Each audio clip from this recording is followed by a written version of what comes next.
Welcome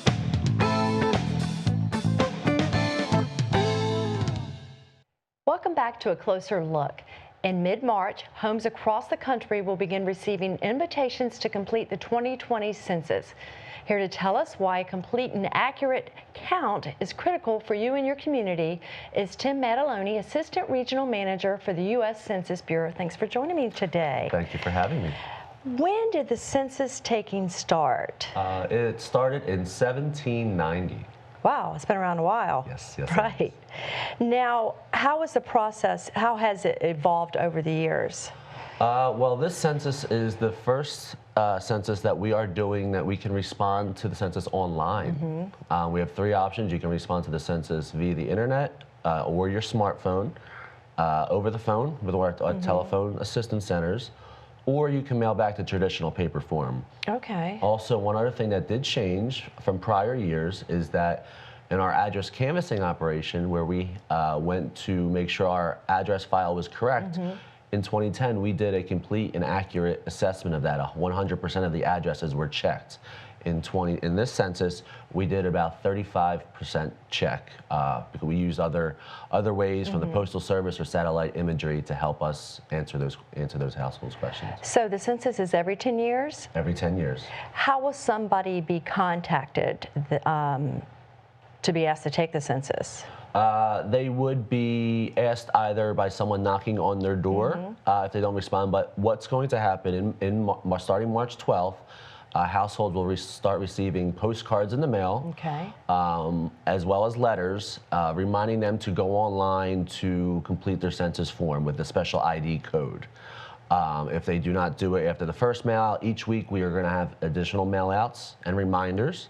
There will be 5 mail outs in total, with the 4th mail out being a paper questionnaire being attached to that. So if they feel uncomfortable going online to conduct the census or doing it on the phone, they can actually get a paper form starting on our 4th reminder mail out. After the 5th reminder, if this still hasn't been completed, that's when we have someone come to your home to collect the information door to door. Okay.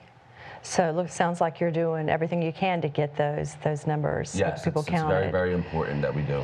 Now, as far as someone who may not immediately participate, what are some of the fears that someone may have concerning census taking, and do they have any merit?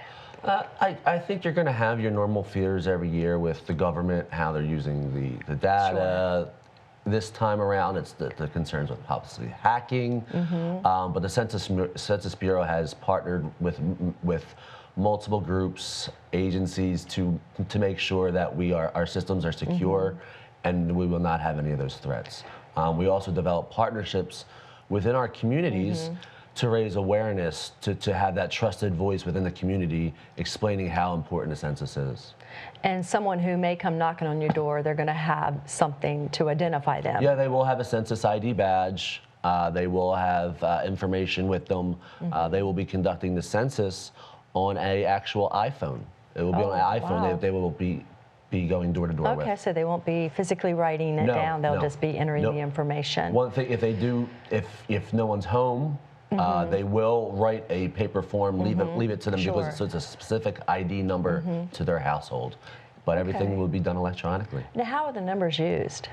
Well, there's $675 billion worth of funds that get distributed annually each year for roads, hospitals, schools.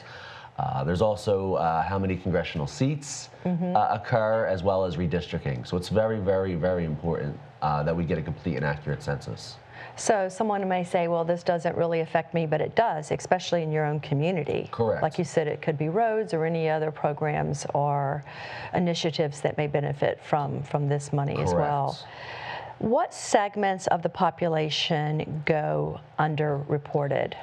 So the biggest one we have, and it's been an ongoing challenge with the Bureau, and there's no one answer why. Right. Is the undercount of young children under the age of 5. Interesting. You know, households think that sometimes they don't want their children to be counted or their newborns. It could be non-speaking households, non-English-speaking households. So that's they move house to house. They might have In prior censuses, they only had 10 lines to fill the household out. So if it was an extremely large household, Right. they were not able to add children. This census, we have up to 99 lines Right. on the internet version that they can add the children. So that is the biggest challenge that we face year to year. I believe in 2010 there was about a 5% count that we missed. That's close to almost 1 million children. Wow, that's a lot. And when Yes. you're looking at the funds and how they're distributed, Yeah. that could possibly assist some of these children. Yeah. Just like I mentioned with the school, the Right, healthcare, food assistance programs, SNAP, WIC, it's extremely, extremely important that we get the account for the children under the age of 5. So paint the picture of the most vulnerable services and resources that are at risk when citizens are missed. It is is the the services that I just mentioned, yeah, especially the hospitals, Right. the roads, the fire stations.